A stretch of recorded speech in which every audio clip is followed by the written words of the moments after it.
we got a great story for you. Team Charles D'Angelo, weight loss coach to the Stars, is on the phone. Good morning, Charles. Hey, what's going on, McGraw? How are you doing, Kelly? Kelly's not here today, but you're here. Well, just you and me then, buddy. That's you and me, and we got Scott here. We'll talk to Scott in a second. But when last we saw you, you were hanging out with Arnold Schwarzenegger. What was going on there?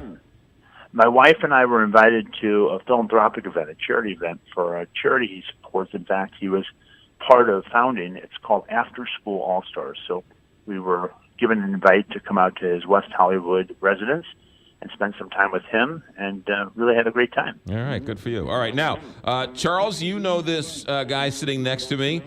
He's a shell of his former self. He's a client of yours, Scott Wiest. Welcome to Big 550 KTRS. Good morning, Scott. Hey, it's great to be here. Charles, how'd you find him, and what's Scott's story? Well, you have to ask Scott how he found me. He reached out to me about 8-9 months ago, and I'll let him take it from there. Scott, what happened? Yeah, my mom actually told me about you, and so I kind of looked you up, and I sent you an email, and it seemed like not even an hour later, you actually called me, and I was just not ready whatsoever. So, we set up that meeting, and that first meeting was really intense. So, how long ago was that? That was 8 months ago. And then 8 months ago today, how much did you weigh and how much did you lose? Well, whenever I first started, my first weigh-in was 313 pounds, and I'm right around 195 right now. Are you at your goal weight now? That is my goal weight, so we'll see what happens whenever I actually weigh in officially. That is Charles, that is congratulations, Charles and Scott. Job well done, Charles. Well, thanks a lot. It just speaks to how important it is to have a vision. When Scott came to see me, we talked about having a really compelling vision of where he wanted to go. And so many people feel stuck in the place they are. And when I was 360 pounds, there were all sorts of people telling me it was impossible. And you mentioned our friend Arnold Schwarzenegger. One of his big things is you have to ignore the naysayers, the people that tell you that it's impossible. If you look at your situation and if you allow other people's perspective, their opinion, to undermine your own self-trust, you find yourself mired in a lot of pity and despair. You've got to realize that with hard work, with consistency, anything's possible. Scott didn't do anything extreme. He simply started to walk on a treadmill every single day. He started to eat consistently, that is, small, healthy foods that he found at a grocery store about every 2 or 3 hours.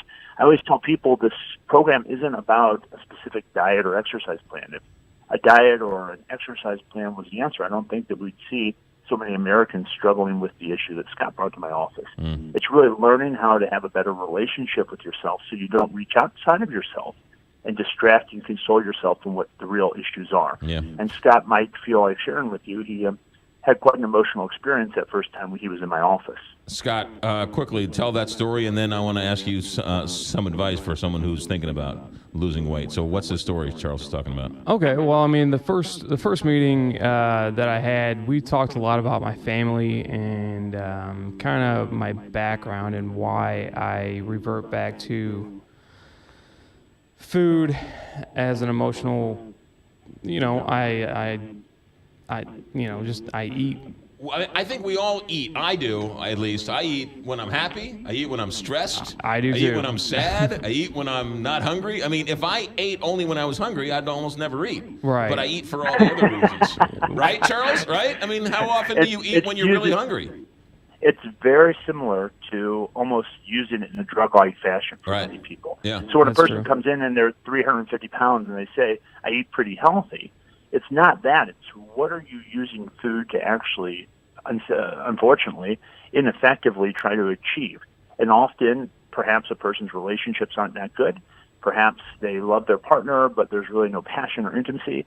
And so it's much easier to distract themselves by creating this kind of straw man problem of weight, which is easily rectified if you're willing to pay the price of discipline. Yeah. So we have to look at what the real issues are behind the use of the substance, in most people's cases that come to see me, of course, food, Charles, and then meet that need, but replace it with something that's more effective and more healthy as far as our future is concerned. Scott, I got about 30 seconds. Somebody's out there, they're overweight, they're struggling. You've lost 120 pounds in 8 months. What advice would you give them?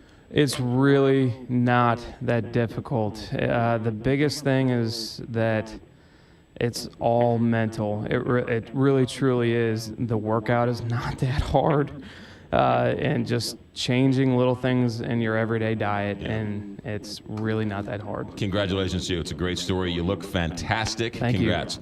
Charles, how do people get a hold of you? Go to the website, charlesdangelo.com, and you can call my office at 314-495-3228. But the website, charlesdangelo.com, is the place to go. And you can't change where you are overnight, but you can certainly change your direction. Yeah, there you go. Charles, good. Have a good 4th of July. Enjoy yourself. You Thanks, too. Charles. And we'll talk to you soon. Scott, congratulations. Keep up the good work. I'll see you soon. Thanks, buddy. Scott Wiest, 120 pounds in just 8 months. I will say this.